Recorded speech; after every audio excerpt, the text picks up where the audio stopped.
So today we're going to be reacting to ESPNs, the 10 fights we want most the rest of 2024. That doesn't make any fucking sense unless I'm an idiot and can't read properly. But yeah, we're going to be reacting to these fights right here. They for some reason had said 10 when there's only 5 on this list. Regardless, let's react to them. Starting off, we have got Ilia Topuria, Max Holloway. Now, this fight has been pretty much confirmed, let's be honest. There's been the rumours that it's going to take place on the Sphere card with Sean O'Malley Merab. Then Ariel Helwani came out and said that isn't going to happen. It's going to headline its own card, which I believe is 307. Now, that card there is said to take place in Salt Lake City.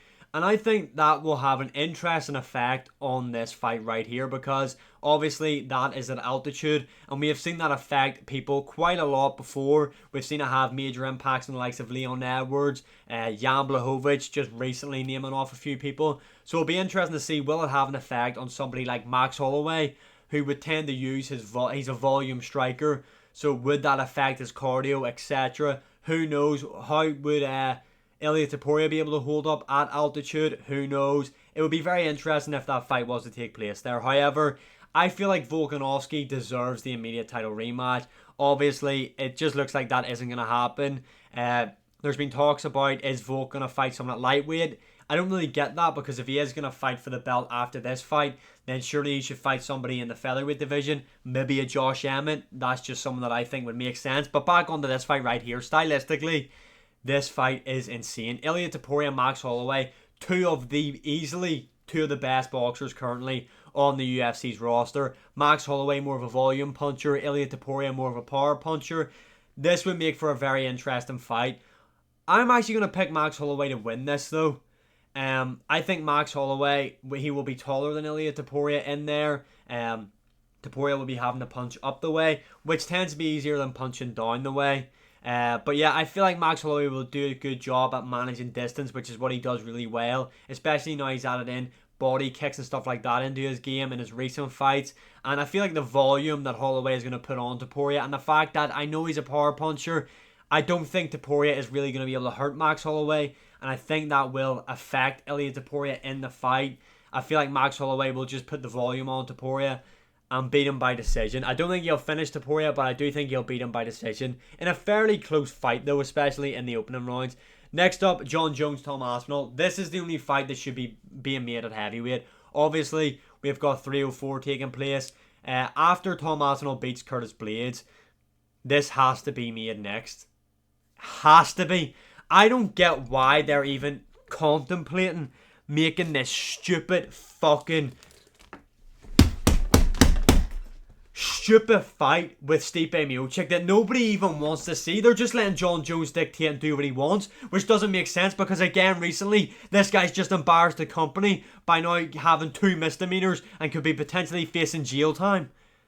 I don't get it what their obsession with this guy is, honestly. Jon Jones, Tom Aspinall has to happen. Now, I don't think it's going to happen in 2024 because Jones will probably fight Stipe in November, but this must be made for 2025. The UFC cannot let Jon Jones escape.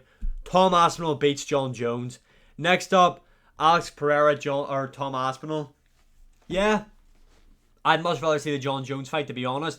I feel like Pereira has a better chance of beating Aspinall than what he does to Jon Jones, because I feel like Tom Aspinall will entertain the striking with Pereira, which obviously is his bread and butter, and that will be his path to victory. But I'd have to back Tom Aspinall in this fight. He's extremely well-rounded, and on the feet, could KO Pereira. Extremely powerful, great boxer, quick hands.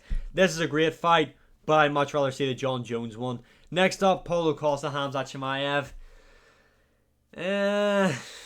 Yeah, it's not a fight I'm dying to see, to be honest. The hype for Khamzat's kind of really died down, let's be honest. And Paulo Costa's on a 2-fight losing streak. I don't know, it's not as hyped as what it once was, in my opinion. Yeah, make it happen on the Abu Dhabi card, I suppose. Next up, Justin Gaethje, Michael Chandler 2. I mean, a fun fight, yeah, the first time round. I would maybe like to see it again. I have no real interest though. I'd much rather see Justin Gaethje finish his trilogy off with Dustin Poirier. I think that is the fight to make next for both guys, in my opinion. Finish the trilogy, Both guys are coming to the end of their career. I feel like Gaethje maybe has a bit more to give than Poirier. Poirier's looking for one last hurrah. This would be a big payday for him. Finishes as the trilogy. I would much rather see the Poirier fight than the Michael Chandler. Although, if the Chandler fight occurs after he fights McGregor, go for it. Why not? And finally, Colby Covington, Ian Gary. This fight has to be made. Now, Colby Covington cannot duck Ian Gary anymore. He ducked Ian Gary, then Ian Gary fought MVP. Say what you want about that performance. Was it very entertaining? No, I did call it though. But Ian Gary just showed his IQ in there and the willingness to do what it takes to win. Colby Covington, instead of fighting Ian Gary, went and played in a poker tournament. By what the hell, by? Make this fight happen. I'm burping like fuck here. Make this fight happen. Put it on the McGregor-Chandler card. It's a big fight. If Colby Covington wins, it does wonders for... what was I going to say there? Fuck, I can't remember. For boost... Fuck, I can't remember that word. Well, it does a lot for Colby Covington's career because it gets him back in the spotlight. It's a big fight. A lot of people hate Ian Gary. So this would really do wonders for Colby Covington's career. Ian Gary, beating a former interim UFC champion, former title contender, does wonders for his career. Plus, he's ranked above Colby. Or sorry, he's ranked... Yeah, Colby's ranked above Ian in the rankings, so it makes sense. Big fight.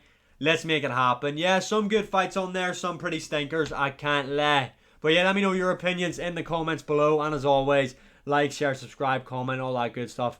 And I'll see you again in the next one.